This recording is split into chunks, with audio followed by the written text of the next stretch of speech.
Okay, ಇವಾಗ ನಮ್ಮ ಜೊತೆ ಮಾತನಾಡ್ತಾರೆ ರೈತ ಮುಖಂಡರಾದಂತಹ ನಾಗೇಂದ್ರ ಅವರು. ಸರ್ ನಮಸ್ತೆ, ನನ್ನ ಧ್ವನಿ ಕೇಳಿಸ್ತಾ ಇದೆಯಾ?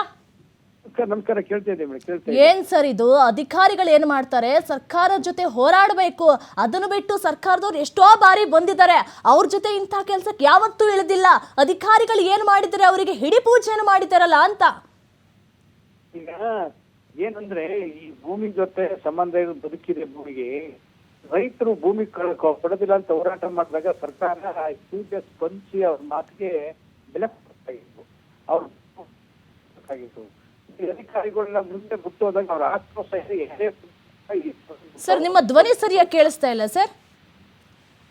ಈಗ ಅದೇ ನಾವು ಭೂಮಿನ ಕೊಡಲ್ಲ ಅಂತ ಬಹಳ ದಿನದಿಂದ ಹೋರಾಟ ನಡೀತಾ ಇಲ್ಲ, 5 ದಿನ ಹತ್ತತ್ರ ಆಗಿದೆ. ಹೌದು.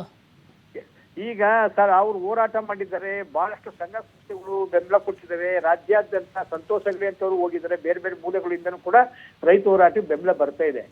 ಆದರೆ ಸರ್ಕಾರ ಈ ರೈತರ ಅರ್ಥ ಮಾಡ್ಕೋಬೇಕಾಯ್ತು. ರೈತರ ಮನೋಭಾವ ಏನು, ರೈತರ ಉದ್ದೇಶ ಏನಿದೆ ಅವ್ರು ಕೂಡ ಒಪ್ಪಿಗೆ ಇಲ್ಲ ಅಂದಾಗ ಆ ಮಾತು ಬೆಲೆ ಕೊಟ್ಟು ಅದನ್ನ ಡ್ರಾಪ್ ಮಾಡ್ಬೇಕಾಗಿತ್ತು. ಇಲ್ಲ ರೈತರ ಜೊತೆ ವ್ಯಾಪಕವಾದ ಒಂದು ದೊಡ್ಡ ಸಭೆ ನಡೆಸಬೇಕಾಗಿತ್ತು. ಅವೆಲ್ಲವನ್ನು ಬಿಟ್ಟು ಈ ತರ ಅದು ಏಕಾಏಕಿ ರೈತರ ವಿರೋಧ ಇದ್ದಾಗಲೂ ಮುಂದಕ್ಕಾದಾಗ ಈ ತರದ ಒಂದು ಸಹಜವಾದ ಪ್ರಕ್ರಿಯೆ ಬರುತ್ತೆ. ಅದನ್ನ ಒಪ್ತೀವಿ, ರೈತ ಸಂಘ ಅದು ಒಪ್ಪಲ್ಲ, ಸಹಜವಾದ ಪ್ರಕ್ರಿಯೆ ಈಗ ಬಂದೇ ಬರುತ್ತದೆ. ಆಕ್ರೋಶದ ಸಿಟ್ಟನ್ನ ವ್ಯಕ್ತಪಡಿಸಿದರೆ ನಾವು ರೈತರಿಗೆ ನಾವು ಅಲ್ಲಿ ವಿನಂತಿ ಮಾಡೋದೇನೆಂದ್ರೆ ಪ್ರತಿಭಟನೆ ಶಾಂತಿಯುತವಾಗಿರ್ಲಿ, ನೀವು ಅಳತೆ ಮಾಡೋದನ್ನ ದಿಕ್ಕತ್ ಕಳಿಸ್ಬೇಕಾದ್ರೆ ಮಾಡಿ, ಕಾನೂನು ಈ ತರ ಪೊರಕೆ ಇಟ್ಕೊಳ್ಳೋದು ಚಪ್ಪಲಿ ಎಲ್ಲ ಮಾಡೋದು ಬೇಡ ಅಂತ ಅವ್ರನ್ನ ಖಂಡಿತ ಸರ್. ಬಂದಿರ್ತಾರೆ ಅಂದ್ಮೇಲೆ ಸರ್ವೆ ಮಾಡಕ್ ಬಿಡಬೇಕು, ಅಥವಾ ಬೇಡ ನೀವು ಹೋಗಿ ಅಂತ ಹೇಳಿ ಒಂದು ಮಾತು ಹೇಳಬೇಕು. ಅದನ್ನು ಬಿಟ್ಟು ಈ ರೀತಿ ಹೇಳಿ ಸರ್, ಹೇಳಿ. ಇಲ್ಲ, ಶಾಂತಿಯುತವಾಗಿ ಪ್ರತಿಭಟನೆ ಮಾಡ್ಬೇಕು ಅನ್ನೋದು ನಾವು ವಿನಂತಿ ಮಾಡ್ಕೊಳ್ತಿದ್ದೀನಿ. ಅವರೊಂದು ಆಕ್ರೋಶವನ್ನ ಬರುತ್ತವ್ರು ವ್ಯಕ್ತಪಡಿಸಿದ್ದಾರೆ. ಅದನ್ನ ಅವ್ರಿಗೆ ನಾವು ಆ ರೈತರಿಗೆ ತಿಳುವಳಿಕೆ ಹೇಳಿ ಅವ್ರನ್ನ ಶಾಂತಿಯುತವಾದ ಪ್ರತಿಭಟನೆ ಮುಂದುವರಿ ಅಂತ ಹೇಳ್ತೀವಿ. ಯಾರೇ ಬಂದ್ರು ಕೂಡ ಅಹಿಂಸಾತ್ಮಕವಾದ ಮುಖಾಂತರ ನಾವು ನಮ್ಮ ಕಾರ್ಯಕ್ರಮ ಮಾಡ್ಬೇಕು, ಈ ತರದ ಮಾಡಬಾರ್ದು ಅನ್ನೋಂಥದ್ದು ನಾವು ವಿನಂತಿ ಮಾಡ್ತೀವಿ. ಆ ತರ ಆಗಿದೆ, ಅದು ವಿಷಾದ ವ್ಯಕ್ತಪಡಿಸ್ತೀವಿ ನಾನು. ಯಾಕಂದ್ರೆ ರೈತ ಸಮುದಾಯದ ಆಕ್ರೋಶದ ಕಟ್ಟೆ ಹೊಡೆದಿದೆ. ಆದ್ರೂ ಕೂಡ ನಾವು ಚಳವಳಿಗಾರರು ಶಾಂತಿಯುತವಾಗಿರ್ಬೇಕು. ಇನ್ನು ಮುಂದೆ ಆ ತರ ಆಗ್ಬಾರ್ದಂಗೆ ನೋಡ್ಕೊಳ್ಳೋ ಜವಾಬ್ದಾರಿ ಕರ್ನಾಟಕ ರಾಜ್ಯ ರೈತ ಸಂಘ ಮತ್ತು ಇತರ ಅದಕ್ಕೆ ಸಪೋರ್ಟ್ ಮಾಡ್ತಿರೋ ಸಂಯುಕ್ತ ಹೋರಾಟ ಎಲ್ಲವೂ ಕೂಡ ಹೋಗ್ತೀವಿ ಮೇಡಮ್. ಓಕೆ ಸರ್, ಇವಾಗ ನೋಡಿ ಸರ್, ಸರ್ಕಾರದವ್ರು ಹೇಳ್ತಾ ಇದ್ರೆ 80% ಜನ ಭೂಮಿ ಕೊಡೋದಕ್ಕೆ ಒಪ್ಕೊಂಡಿದ್ದಾರೆ ಅಂತ ಹೇಳ್ತಾ ಇದ್ದಾರೆ. ಬಟ್ ಅವ್ರಿನ ಜನನೇ ಹೇಳ್ತಾ ಇದ್ರೆ 80% ಜನ ಕೊಡೋದಕ್ಕೆ ಒಪ್ಕೊಂಡಿಲ್ಲ, ಕೊಡಲ್ಲ, ನಾವು ಬಿಲ್ಕುಲ್ ಭೂಮಿ ಕೊಡಲ್ಲ ಅಂತ ಹೇಳ್ತಾ ಇದ್ರೆ ಇದ್ರ ಬಗ್ಗೆ ಏನ್ ಕ್ಲಾರಿಟಿ ಇದೆ ಸರ್? ಸರ್ಕಾರ ಏನ್ ಹೇಳ್ತಾ ಇದೆ, ಇವ್ರು ಏನ್ ಹೇಳ್ತಾ ಇದ್ದಾರೆ?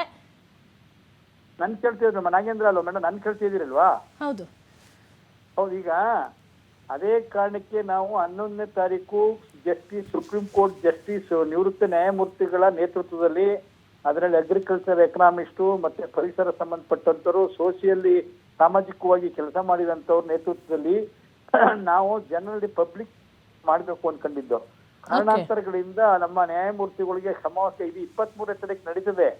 23ನೇ ತಾರೀಕು ನ್ಯಾಯಮೂರ್ತಿಗಳ ಸಮ್ಮುಖದಲ್ಲಿ ಓಪನ್ ಆಗಿ ಯಾರು ಕೊಡಲ್ಲ ಅನ್ನೋದನ್ನ ಲಿಖಿತವಾದ ದಾಖಲೆ ಮಾಡಕ್ಕೆ ನಾವು ಪಬ್ಲಿಕ್ ಹಿಯರಿಂಗ್ ಮಾಡ್ತೀವಿ.